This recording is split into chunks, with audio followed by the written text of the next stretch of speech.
Hello guys, welcome to Interchange 3 Unit 1. That's my kind of friend. In this unit, we are going to talk about relative pronouns as subjects and objects. Also, we will see personality traits and it clauses plus adverbial clauses with when. Let's begin. This is a graphic that shows what women and men look for in a partner in the United States. 62% of men and 70% of women look for somebody with similar ideas about having and raising children. 46% of men and 78% of women look for somebody with a steady job. 31% of men and 38% of women look for somebody with the same beliefs. Here it is the same. 28% of men and 28% of women look for somebody with at least as much education. And the last one, 7% of men and 10% of women look for somebody with the same background. This is a conversation between two friends talking about an online dating site. Let's listen to them. Interchange, 5th edition, by Jack C. Richards, with Jonathan Hull and Susan Proctor. This class audio program contains recordings that correspond to Students' Book 3. Published by Cambridge University Press. This recording is copyrighted. Unit 1. That's my kind of friend. Page 2. Exercise 2.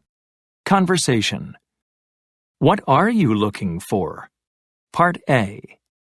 Listen and practice. What are you doing?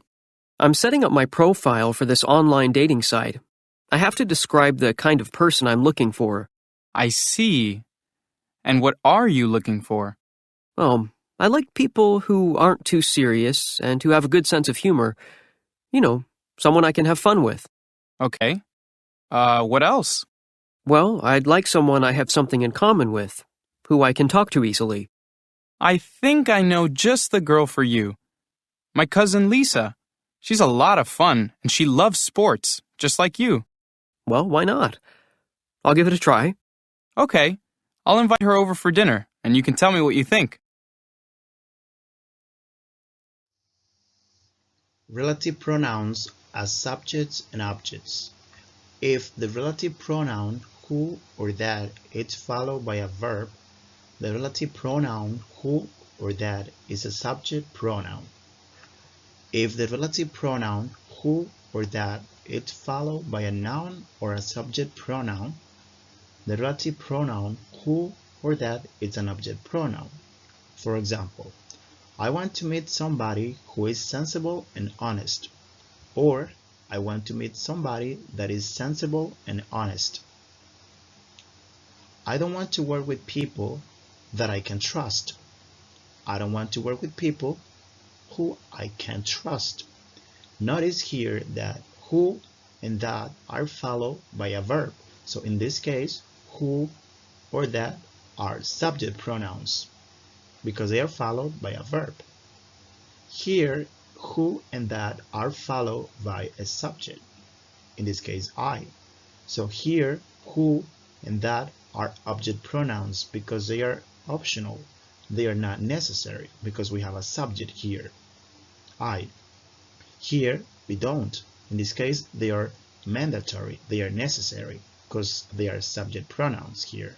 But here, they are optional because we have a subject pronoun, in this case, I. Here we have some examples of relative pronouns as subjects. I like people who are sociable and kind. Or I like people that are sociable and kind. I don't want to live with someone who is messy. I don't want to live with someone that is messy.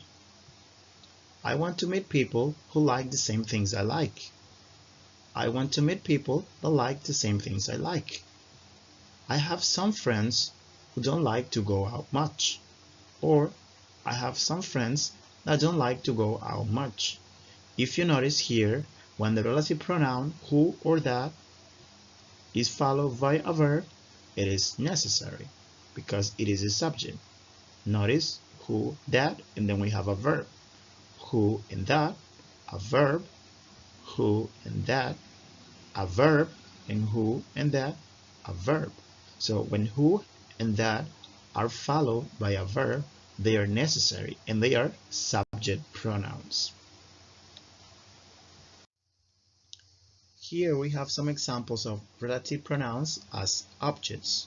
For example, I'd like to spend time with people who I feel comfortable with. Or, I'd like to spend time with people that I feel comfortable with. I discuss my problems with friends who I consider reliable. Or, I discuss my problems with friends that I consider reliable. I enjoy taking classes with teachers who I can understand. Or, I enjoy taking classes with teachers that I can understand. And the last one, I am looking for a partner who I can count on. Or, I am looking for a partner that I can count on. Remember that when the relative pronouns who or that are followed by a subject pronoun, they are optional because they are object pronouns. If you notice here, after who and that, we have subject pronouns. In this case, I. That means that who and that are optional because we have here subjects. In this case, who and that are object pronouns because the subjects are here. I, and I. Now we are going to see some personality traits. Easygoing. A person who doesn't worry much or get angry easily. For example, Maria and Alex have noisy neighbors, but they don't care. They're so easygoing. Egotistical. A person who has a very high opinion of him or herself. For example, Jack thinks he's better than everyone because he has money. He's so egotistical. Inflexible. A person who doesn't change easily and is stubborn. For example, my boss is inflexible. He doesn't want to accept new ideas for the project.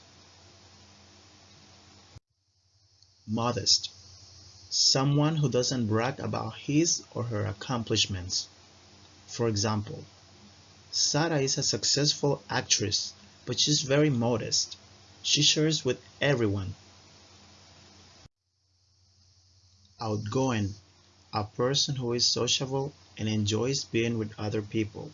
For example, Maya and Andy are so outgoing. They make friends easily. Stingy.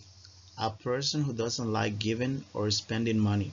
For example, my friend is so stingy. He never pays when we go out.